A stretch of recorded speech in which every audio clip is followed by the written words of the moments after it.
Hey, good morning. Welcome back to Mike's Diabetes World. Okay, shall we start with the fun stuff? I don't know what to do with my hands, sorry. This current blood sugar.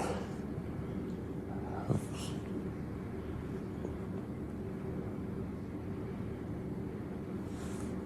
Okay, there. We're fully calibrated. Current blood sugar is sitting at 7.2. It was 7.7 when I did the calibration, so we dropped a bit. Amount of insulin back is 1.575 units, which I am guesstimating is probably a lot from that and my correction earlier. So that's where some insulin is in my body. It wasn't a pure, calm, nice evening. I was up just before bed and I started to drop. And I just sort of settled in to a normal blood sugar. Yes, it was lovely. Time in range, while it wasn't the greatest, it was at 61%. 39% of it was above 10 millimoles. So we have some playroom in here to get this down to 70. These two are the same numbers without increasing down here. Ideally, you don't want to increase down here. This number, shows what they think your average sugar is. Mine is 9.8. Yesterday and the day before, I think I was around 3. So this has actually come down.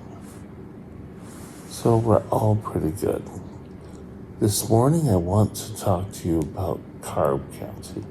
It's an integral part of our treatment plan. Stay tuned.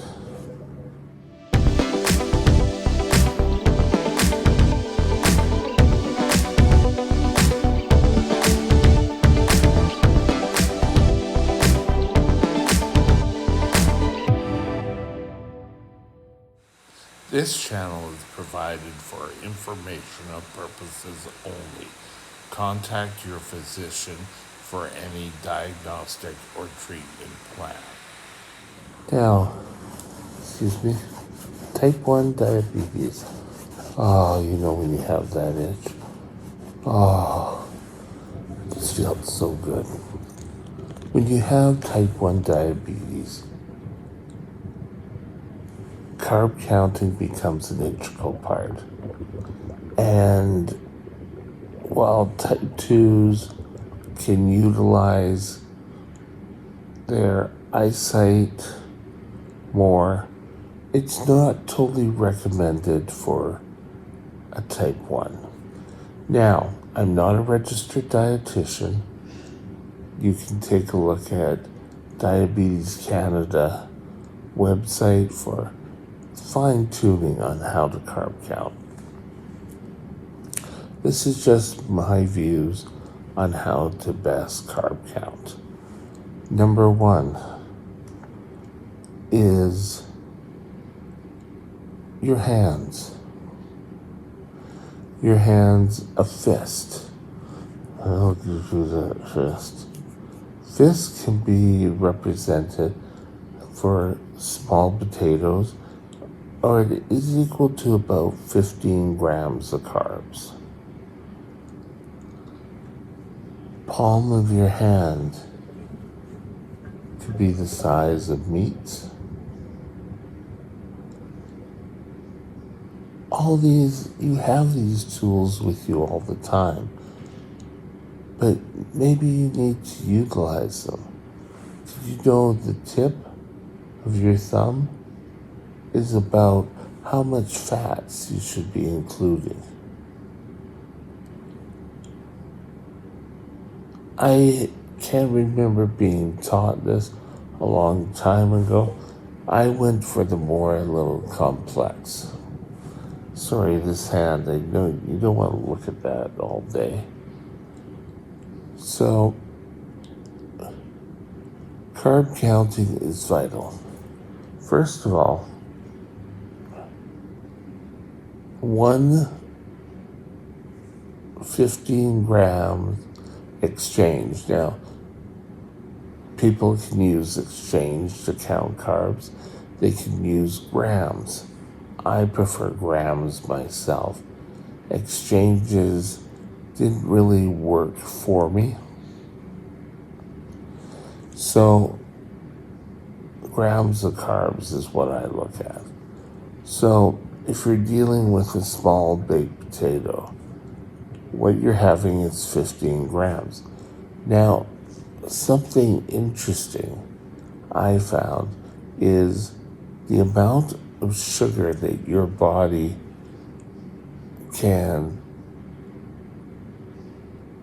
process and get into your bloodstream from 15 grams of carbs is equal to 3 packs of sugar or 3 cubes of sugar. I don't think people utilize the sugar cubes anymore. They use the packs of sugar. I found if I really needed to bring up my blood sugar, it was always easier to do the packs than you could easily add it to where sugar cubes you had to break down. It was easy to take part in, this isn't going to work, sorry guys, getting your sugar, but it takes 3 packs of white processed sugar. So, why do we need carb counting? Well, carb counting, your body is going to need carbs. I really get sort of upset with people who say, oh yes, I'm going to go on a carb-free diet. Well, no, you're not. It's virtually impossible. You can't go on a carb-free diet. You can go on to a processed food diet or processed carbs and dealing with whole carbs. Whole carbs or complex carbs. Those are the carbs you want. The complex carbs take more digestion to break down. So we need to do this and we need to learn. It's probably best you really do see a dietitian. I'm just skimming the topic here. You have tools at home, you have weights, you have measures. Hey, good news, it's gone. Yeah, they just came and took it out, so you don't have to look at that ugly IV. Oh, it feels good.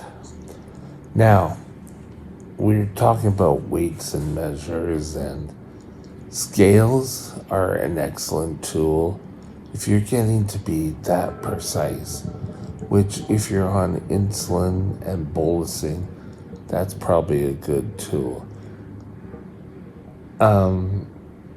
Measuring cup, what else said, the measuring spoons, pretty much anything used in baking can help you determine your carbs. Now, things that we could count for carbs. Most proteins, such as meats, game, fish, turkey, beef, I couldn't think of a beef, are, sorry, I don't usually do, but are considered to be zip. That's why a lot of keto diets say eat fats and proteins and the weight will come off. But they are zero. Now, some other proteins made of legumes and peanut butter, well, I guess peanut butter is is it? I don't know. But they contain some carbs. Partly for peanut butter, I know it's partly because there's icing sugar in it to mix. But basic proteins are considered to be negligible. I tried to say that word quickly. Negligible. I know I sound like I'm all stuffy in here. It's from my CPAP. I apologize. But carb counting, you're going to be counting darker vegetables. Leafy green vegetables are not counted as carbs. Oh, let me just back up one sec. Carbs that are breaded or in a sauce, you have to count the breading or the sauces to determine the total amount of carbs. And again, fats are not really that much of a carb if you stick to the tip of your thumb. And the way I was always taught, and they're trying to do it so to utilize your hands as servings. But the way to do it is to think of a pad of butter as being the size of fat. So you need to be more alert and be more leery. And oh, sorry, itchy eye. Oh, excuse me. I'll try to cut that out, but if I forget, you'll see it. Oh. So, carbs. Things like corn, any sort of darker color vegetable can have carbs. We take a look at rice and potatoes. They're vegetables or a form of what we consider to be vegetables on the large scale are carbs. And you need to make sure you're counting everything. Again, a fist is roughly about a cup. It could also count like the size of a small apple. Palms of hand is a good indicator for how much protein. And these can help on the fly. But for most diabetics, you want to make sure that the best that you can do is to measure things out and don't always trust the eyes because, oh, that looks close. And then you, next time, oh, well, yeah, okay, I'm close. Oh, I want to finish it off. And you end up, your carb count is totally out. And you want to make sure that the sugar going in, being the carbs, is equal to the amount of insulin, or that will be covered by your insulin. Because obviously, if you eat more carbs, you're going to increase your blood sugar.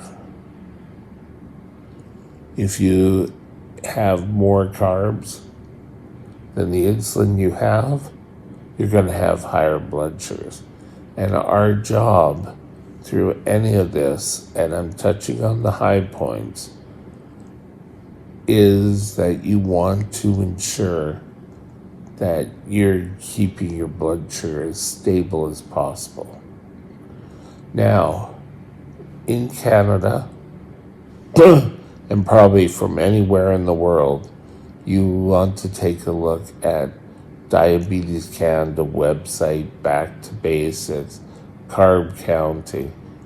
The ADA, if you're in the States and want to take a look at the American site, I haven't done that personally, but I'm sure they have excellent dietary information.